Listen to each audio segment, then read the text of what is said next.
নমস্কার বন্ধুরা, জিএচি কিচেন চ্যানেলে সবাইকে স্বাগত। প্রতিদিনের মতো আজকেও নতুন একটা রেসিপি নিয়ে আপনাদের সামনে চলে আসলাম। তো আজকে আমি রান্না করব সয়াবিন দিয়ে আর পেঁপে দিয়ে। বন্ধুরা দেখতে থাকো। তো দেখো বন্ধুরা, দেখতে কত সুন্দর হয়েছে। এটা রুটি, পরোটা, ভাতের সাথে খেতে ভীষণ ভালো লাগে। তো আমি এটা কিভাবে বানিয়েছি সেটাই তোমাদের সাথে শেয়ার করব। বন্ধুরা দেখতে থাকো। তো বন্ধুরা চলো রেসিপিটা শুরু করা যাক। তো দেখো বন্ধুরা, এখানে আমি প্রথমে সয়াবিনগুলো আগের থেকে ভিজিয়ে রেখে এবার সয়াবিনগুলো আমি চিপে চিপে তুলে নিব। তো এইভাবে ভালো করে চিপে চিপে জল ঝরিয়ে তারপর আমি একটা প্লেটের মধ্যে তুলে নিচ্ছি। আর এইদিকে আমি পেঁপে আর আলু কেটে নিয়েছি। পেঁপের সাথে আমি আলুও দিব। পেঁপে আর আলু কেটে নিয়েছি। আর নিয়েছি নারকেল, নিয়েছি কাজু বাদাম, আর এখানে নিয়েছি ধুয়ে রাখা ভিজিয়ে রাখা সয়াবিন। তো এদিকে আমি গ্যাসের ওভেনে একটা কড়াই বসিয়ে দিয়েছি। কড়াইতে জল দিয়েছি। এবার আমি পেঁপে আর আলুগুলো একটু সেদ্ধ করে নেব, মানে হালকা করে একটু ভাপিয়ে নেব। তো লবণ দিয়ে দিলাম। তো পেঁপেগুলো সিদ্ধ হতে থাক। আর এদিকে আমি একটা কাজু বাদামের আর নারকেলের পেস্ট বানিয়ে নেব। তো পেস্ট বানানোর জন্য আমি একটা মিক্সিং বাটি নিয়ে নিলাম। মিক্সিং বাটিতে আমি দিয়ে দিলাম কাজু বাদাম আর দিয়ে দিলাম পেঁপে। এবার আমি পেস্ট করে নেব। তো এদিকে আমার পেঁপে আর আলুগুলো কিন্তু সেদ্ধ হয়ে গেছে। এবার আমি তুলে নেব। তো তুলে নিয়ে ফিরে আসলাম বন্ধুরা। পেঁপে আর আলু সেদ্ধ হয়ে গেছে। এদিকে আবার আমি গ্যাসের ওভেনে একটা কড়াই বসিয়ে দিলাম। কড়াইতে তেল দিয়ে দিলাম। তেলটা গরম হয়ে গেছে। এবার আমি সয়াবিনগুলো দিয়ে দিলাম। সয়াবিনগুলো আমি ভেজে নেব। তো একটু লবণ আর হলুদ দিয়ে আমি ভেজে নেব। তো লবণ দিয়ে দিলাম, হলুদ দিয়ে দিলাম। এবার নেড়ে চেড়ে সয়াবিনগুলো আমি ভেজে নেব। তো দেখো বন্ধুরা, সয়াবিনগুলো কিন্তু ভাজা হয়ে গেছে। এবার আমি নামিয়ে নেব। তো সয়াবিনগুলো আমি একটা প্লেটের মধ্যে নামিয়ে নিয়েছি। গ্যাসের ওভেনে আমি আবার কড়াই বসিয়ে দিয়েছি। কড়াইতে তেল দিয়ে দিলাম। তো তেলটা গরম হওয়া পর্যন্ত অপেক্ষা করব।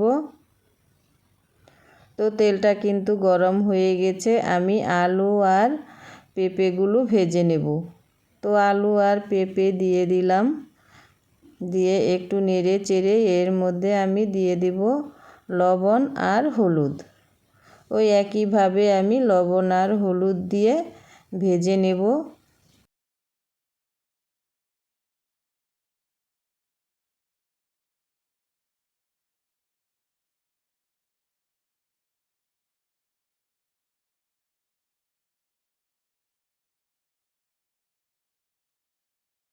তো আলু আর পেঁপে কিন্তু ভাজা হয়ে গেছে। এবার আমি তুলে নেব।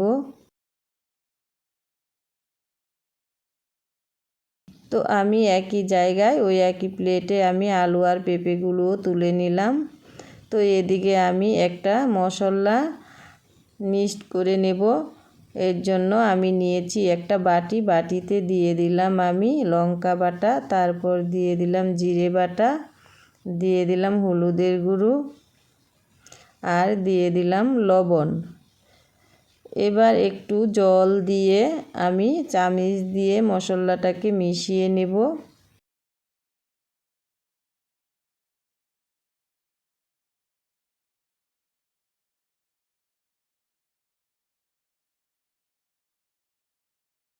তো বেঁচে থাকা তেলের মধ্যে আমি আরও তেল দিয়েছি।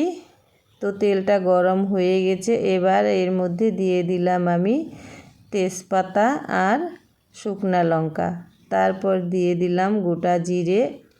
এবার একটু নেড়ে চেড়ে ফোড়নটাকে একটু লাল লাল করে নেব। তারপর এর মধ্যে দিয়ে দিলাম ওই মিক্সড করে রাখা মশলাটা। তো মশলাটা দিয়ে একটু নেড়ে চেড়ে কষিয়ে নেব। তো তেলটা কিন্তু খুব বেশি গরম হয়ে গেছে বন্ধুরা, দেখে বোঝা যাচ্ছে মশলাটা পুড়ে যাওয়ার ভয় আছে। তার জন্য আমি মশলা বাটি ধুয়ে একটু জল দিয়ে দিলাম। এবার ভালো করে নেড়ে চেড়ে আমি মশলাটাকে কষিয়ে নেব। তো এইভাবে আমি মশলাটাকে কিছুক্ষণ কষিয়ে নেব।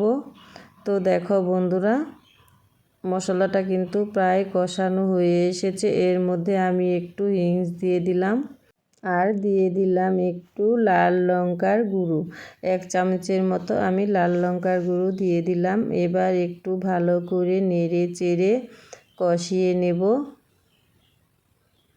তো দেখো বন্ধুরা, আমার মশলাটা কিন্তু প্রায় কষানো হয়ে গেছে, তেল ছাড়তে শুরু করে দিয়েছে। এর মধ্যে আমি দিয়ে দিলাম ভেজে রাখা আলু, পেঁপে আর সয়াবিন।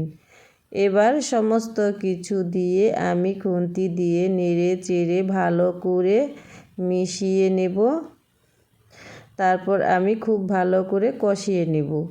এর মধ্যে আমি দিয়ে দিলাম পেস্ট করে রাখা কাজু বাদাম আর নারকেল। তো এগুলো দিয়েও আমি খুব ভালো করে কষিয়ে নেব, নেড়ে চেড়ে আগে আমি মিশিয়ে নেব। তো বন্ধুরা, এইভাবে রান্না করলে কিন্তু খুব ভালো লাগে খেতে। সয়াবিন দিয়ে আর পেঁপে দিয়ে এইভাবে রান্না করে খেয়ে দেখবেন, ভীষণ ভালো লাগে। এটা ভাত, পরোটা, রুটি, আপনি যে কোনো জিনিসের সাথে খেতে পারবেন, ভীষণ ভালো লাগে খেতে। তো এইভাবে আমি কিছুক্ষণ কষিয়ে নেব। তো দেখো বন্ধুরা, আমার মশলার সাথে পেঁপে, তারপর সয়াবিন, আলু সব কিছু কিন্তু কষানো হয়ে গেছে। এবার আমি এর মধ্যে জল দিয়ে দেব। তো জল আমি বেশি দেব না, পরিমাণ মতো জল দিয়ে দেব। এটা একটু মাখো মাখো করে রান্না করব। তো জল দিয়ে একটু খুন্তি দিয়ে নেড়ে চেড়ে মিশিয়ে দিলাম। তো দেখো বন্ধুরা, ঝোলটা কিন্তু ফুটে গেছে। আমি কিছুক্ষণ রান্না করে নিয়েছি। এবার একটু খুন্তি দিয়ে নেড়ে দেব। তো ঝোলটা কিন্তু মাখো মাখো হয়ে গেছে।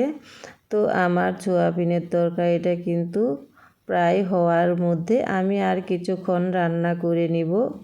এইভাবে নেড়ে চেড়ে তারপর এর মধ্যে আমি দিয়ে দিলাম একটু চিনি, 1 চামচ চিনি দিয়ে দিলাম। চিনি দিয়ে একটু নেড়ে চেড়ে মিশিয়ে দেব। তো বন্ধুরা, দেখেই কিন্তু বোঝা যাচ্ছে এটা কতটা টেস্টি হবে খেতে। তো এবার নেড়ে চেড়ে এর মধ্যে আমি দিয়ে দেব গরম মশলা গুঁড়ো। তো গরম মশলা গুঁড়ো দিয়ে দিলাম আমি। এবার একটু ভালো করে মিশিয়ে দেব।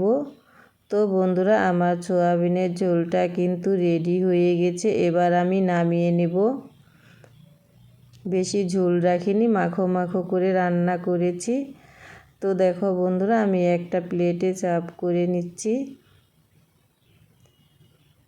দেখতে কতটা লোভনীয় হয়েছে, খেতেও কিন্তু ভীষণ ভালো হয়েছিল। তো এটা কিন্তু ভাত, পরোটা, রুটির সাথে খেতে ভীষণ ভালো লাগে বন্ধুরা। এইভাবে রান্না করে খেয়ে দেখবে কেমন হয়েছে, তারপর আমাকে জানাবে কমেন্ট করে। তো আমার রেসিপিটা যদি ভালো লেগে থাকে তবে বন্ধুরা একটা লাইক, কমেন্ট, শেয়ার করে দিবেন। তো আজকের মতো এ পর্যন্তই। দেখা হচ্ছে অন্য কোনো রেসিপিতে। ততক্ষণের জন্য সবাই ভালো থাকবে, সুস্থ থাকবে। আবার দেখা হচ্ছে অন্য রেসিপিতে। টাটা।